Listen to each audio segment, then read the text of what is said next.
Hello everyone, and welcome to Journey with the Kellers. My name is Amanda Keller and I am a travel agent.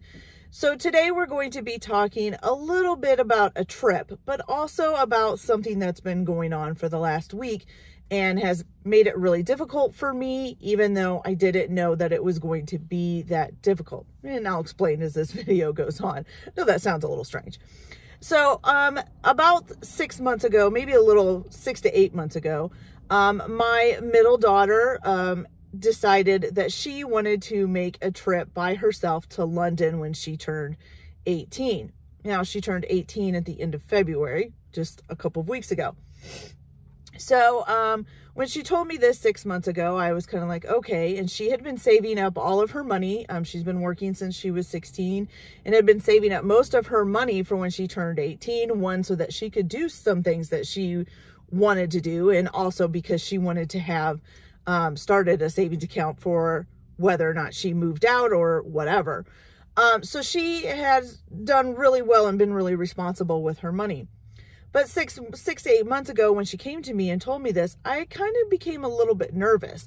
Now, the reason for this is that my daughter Leah has anxiety. Now, I wouldn't say severe anxiety, not so like she's not crippled by it and she can't like have to be in the house, but she does have a lot of complications with dealing with stressful situations. She can have panic attacks. She's not very good with socializing. It's very hard for her to just kind of, speak to people on her own and things like that without the comfort of somebody that she is close to or a family member or something like that with her. So for her to go to London, especially on her own, was very daunting. First of all, just trying to think about, would she even be able to get on a plane? She would have to be sitting in the waiting room for maybe a couple of hours waiting to board by herself. We can't go through security at the airport with her. So it was very daunting to think of her doing this on her own, especially as though Leah is 18. She's been a little bit, kind of secluded from the world a little bit. She was homeschooled. And so, she hasn't had to be kind of out there a whole lot. But we did plan the trip. I thought, it'll be fine. We'll plan the trip. We'll make sure she has an itinerary. We'll make her as safe as we possibly can. But here's the other thing. I cannot fly because I get air sickness. Now, I probably could, like if I took medicine to knock me out or something like that, but I would have to have somebody with me. On top of that, I don't have a passport and neither does my husband. So, if something were to happen to her over there, we couldn't immediately get to her.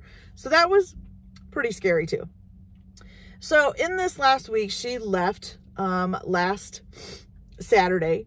We drove her to Chicago to O'Hare Airport and dropped her off. She did a straight flight. So she went straight from Chicago O'Hare Airport straight into Heathrow Airport in London with no stops or anything, which was good because, if she had to try to get to another airport and then try to find another gate and all of that, the anxiety would have been way out of control, most likely for that. So I'm pretty glad we did that. But I did not find out. So I've had 2 other children actually move out of my house. I have 5 kids altogether.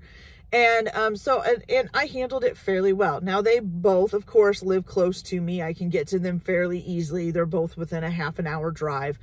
It was a big deal because they were moving out, but I wasn't like totally anxious or anything else when they moved out. So, but this, it got me. I feel like I have been on pins and needles since the day she left on Saturday evening until she arrived back in Chicago and my husband had her and was walking out to the car. I have just been a ball of stress and a ball of, anxiety and everything else, which I am not usually that type of a person. I'm usually pretty laid back. So how did I, first of all, help her to feel a little less anxious and a little more safe in doing this trip? And what did I do to help me?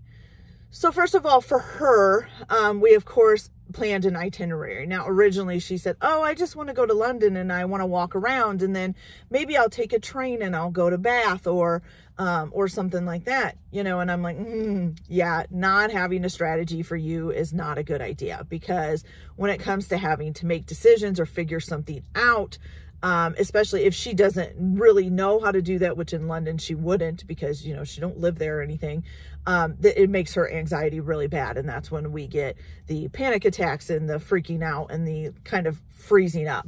So I said, no, we're going to make you an itinerary. You're going to have kind of a schedule. If you want some free time worked into this to where you could just maybe go walk around from your hotel and go see some stuff, fine.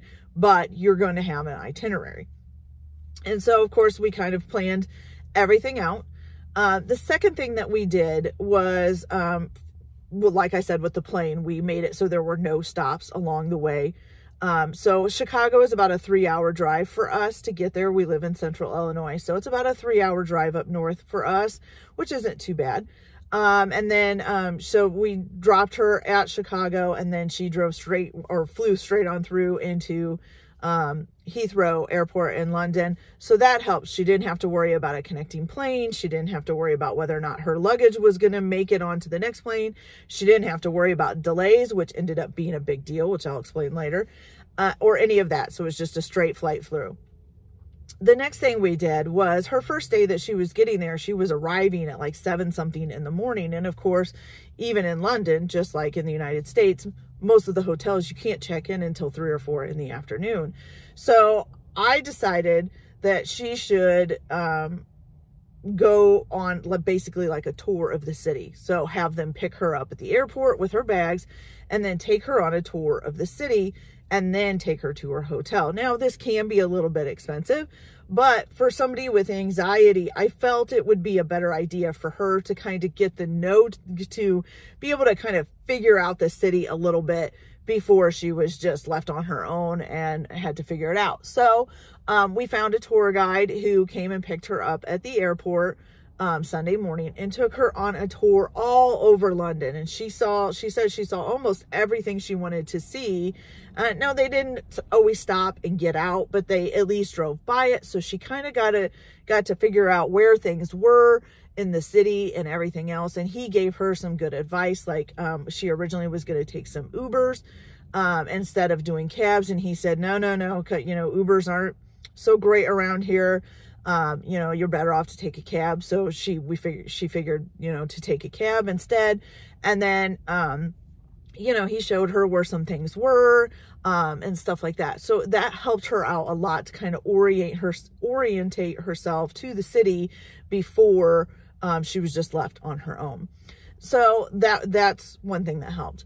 She also wanted to go outside of London, and she wanted to see Bath, and then she wanted to see what's called the Cotswolds, which is kind of like a little shopping area, kind of but also like this cutesy little town type of thing, and she wanted to see that.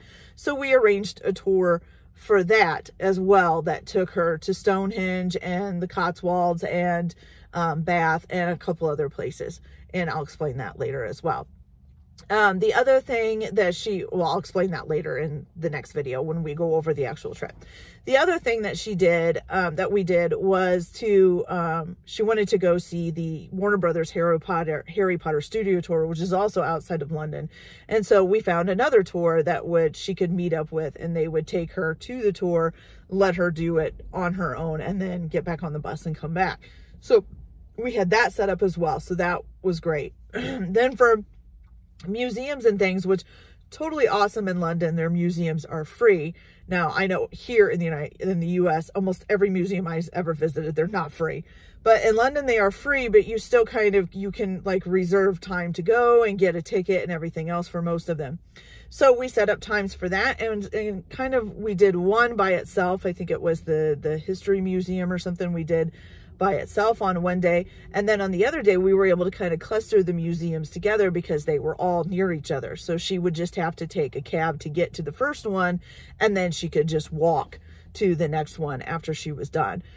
So that's how we set it up to make it a little bit less anxiety for her. She did have time where she could just go out and wander around and explore on her own if she wanted, and she did do that a few times. The other thing that we did, which was kind of for her and for me, was we set her up on an app where I could actually get on the app and see where she was. It followed her phone. And then I was able to just check up on her and make sure she was okay. You know, there's a couple times I checked it, and of course I kind of became a helicopter mom because of that app at the time. But you know, when you can't really see your daughter and you can't really get to her, you kind of have a thing to check on her a lot. But so we made sure that we had an app with her on it so that we could see where she was and everything else. And there was even a couple of times where I could, you know, see her and be like, oh, right up the road is this, you know, because there was a couple of times she had called me and was a little bit panicky, or not called me, but texted me, and I could tell she was a little bit freaking out. Be like, oh, I see you, you know, oh, right up the road, right? There's something right up here for you to go get something to eat, or, you know, whatever. You know, or so that helped a lot, you know, in order to be able to tell her, you know, because when she kind of gets into a panicky mode, it kind of freezes her up and she just can't quite think right. So it was great to have that extra thing with a map showing where she was at for me. And then if I felt she needed help, I could help her out a little bit. So that was cool. So we did all of those things to help her. We also downloaded the Calm app and did a free trial. You get a free week trial, which we didn't have it before. So we set her up for a free trial in case she wanted to do that. Now, of course, she was in counseling also before the trip to try to help her get exercises and stuff that she could do to help her with her anxiety. The other thing that we did, now Leah has had anxiety most of her life, but we've never put her on any kind of medication. Not that she couldn't have used it, but we wanted her to try to learn to cope with it on her own. And I also didn't really want to make the medication decision for my kids if I didn't have to. I kind of figure once they turn 18, if they feel like they can't cope with it on their own, then they can, you know, go to their doctor and ask for medication. But because she was going on this vacation, we went to the doctor before she left and asked if we could get some kind of anxiety pill that she could take as needed, not something that, you know, would have to be weaned off of or anything else. And the doctor gave her a prescription, but also warned her that it would may make her a little bit sleepy. And of course we did like a pre-trial before she left on vacation, and they did make her tired. So it became like a thing, like if she had too much anxiety and was having trouble sleeping at night, then she could take one, or on the plane, you know, she could take one because she could sleep hopefully a little bit better on the plane. So those were the things we did for her. Now for me, I kind of gypped myself because I thought, oh, I'll be okay. I have the app to track her. I know what she's doing. I have her itinerary. I should be okay, which turned out to be totally not true. So it's been a harrowing week. I still have not recovered, which is why I'm not doing the video about the trip yet, because I don't want to have kind of my anxiety over the trip clouding her trip, because it was a really good trip for the most part. So, you know, I kind of want to give my time some time to recuperate from her being gone for that long, especially since she just came home yesterday. So I will say that I have learned that I may feel like I'm a cool mom, and that yes, I have taught my children hopefully to be responsible and to be independent, but when they're so far away that I can't get to them, it does cause me a lot more anxiety than I thought it would. So that was a new experience for me, and also for my husband, who really didn't know I'm not usually an anxious person. So he really struggled with trying to, you know, help me to feel better, mainly just trying to give me a lot of hugs and as much support as he could. He was pretty awesome at it. He really just kind of, you know, tried to help me deal with it without, you know, causing other complications or getting upset because I was upset or whatever. He understood. So that was awesome of him. So thank you to my husband. But, so it's been a real adventure for the last week.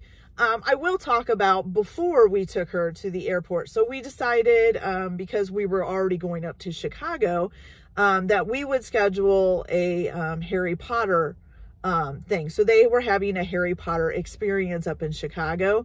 So we decided, oh, I'd love to go to that because we all love Harry Potter. We've been to Universal and we love the Harry Potter there. So we decided to do the Harry Potter experience in Chicago on Saturday morning before we took her to the airport. Her flight was supposed to be at 5 o'clock. So we had plenty of time. So we went ahead and left early in the morning. I think we left about 8 o'clock. It's about a little bit less than 3 hours to Chicago if you don't hit a lot of traffic. And we did get lucky that day. We actually didn't really hit any traffic. So we got there like around 10 o'clock. Now, the Harry Potter experience was in what's called Water Tower Place in Chicago. If you've ever been there, you know, it's kind of like a tower with kind of like a mall type situation on the inside of it.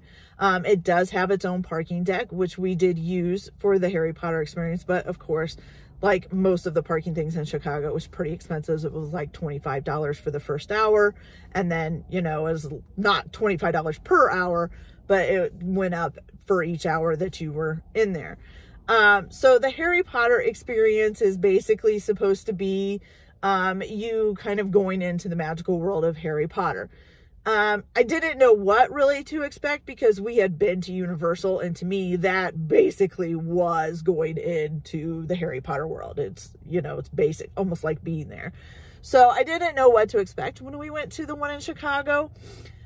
So when you first get there, first of all, there was no bathrooms inside of the experience. So they were like telling people at the door, if you need to use the restroom, you know, go out and go to the restroom first. And then the experience itself takes about an hour to walk through, probably maybe longer or less, depending on how much of it you did and how fast you walked through it. So when you first get into the experience, you start out basically in the Dursleys' house. And there's a really cool like thing where you can stand and take a picture, and there was like envelopes and stuff flying all over from his letter from Hogwarts. And then behind that was kind of like an enclosed area where like little kids could go through, and it was kind of like a jungle gym, and then there was a slide on the other side. Now my kids, 2 kids that were with us, were a little too old for that, so we just moved on. Then you go on, of course, to getting onto the Hogwarts train, and stuff like that. And so we did some pictures through there. Oh, you do platform 9 3/4 first. You can take pictures where it looks like you're shoving a cart through the wall, and then you get to the train. And then after you go past the train, you come to the boats for the first years to go to the castle. And so it's kind of cool how they have it set up. It's each setting you can kind of interact with it and take a picture that kind of makes it look like you're in the scene. So that's pretty cool. After you did that, then of course you were heading into the Great Hall. Their Great Hall was really awesome. I really loved it. I was really impressed with it. And so you walked into the Great Hall and got to do that. And there was lights hanging from the ceiling. And then they had a professional photographer in there. And as part of our ticket, we got a free picture from that professional photographer at the Great Hall. So we did that. And then, you know, it just had that had tables that had each of the 4 classes in it. And of course, my one daughter took a picture in front of Slytherin, and my other one took one in front of Gryffindor. So after you leave the Great Hall, then you go basically down into classes. You stop at divination first. And so you do you can kind of look around in there, and there's a little table with a globe, and you can pretend like you're in divination class. And then you go on to the rest of your classes, and they have like a potions class and spells class and just all kinds of cute little setups. And so you can do pictures in each one of those. So after you get done with the classes, then it's on to basically going down kind of into like for Quidditch, but you do a few other like things in there. So there's you can test your strength or all of that, and then you can go into the Forbidden Forest eventually, and you get this cool little lamp that you glow on the walls, and when you glow it on the wall, like different things will show up. And there's Patronuses and stuff in there, and so it's just kind of really neat. It's a little bit dark, and you kind of just looking for stuff on the walls that glows when you put the lantern on it. So that was kind of neat. And then at the end of that, you also get to test your strength by pulling ropes to pick up these pumpkins to see if you're as strong as Hagrid.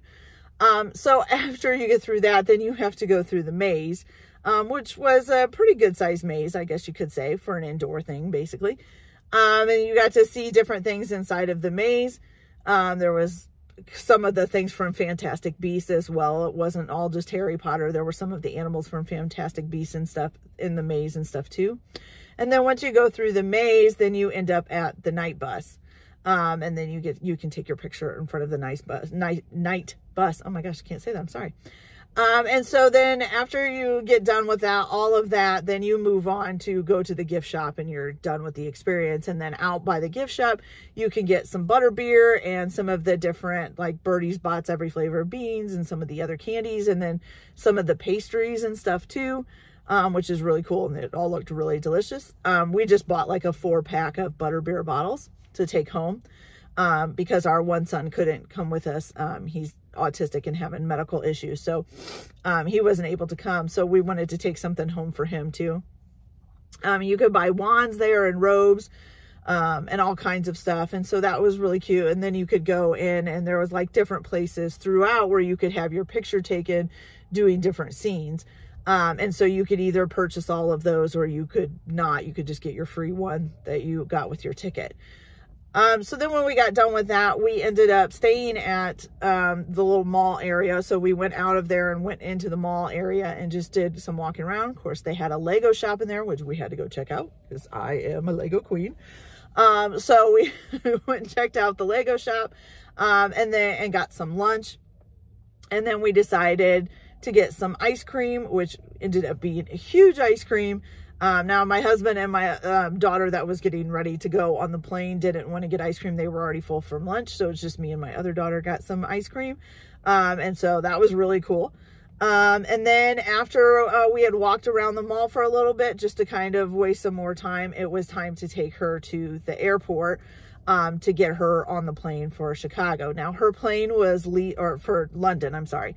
Now her plane was leaving, supposed to be departing at 5 o'clock.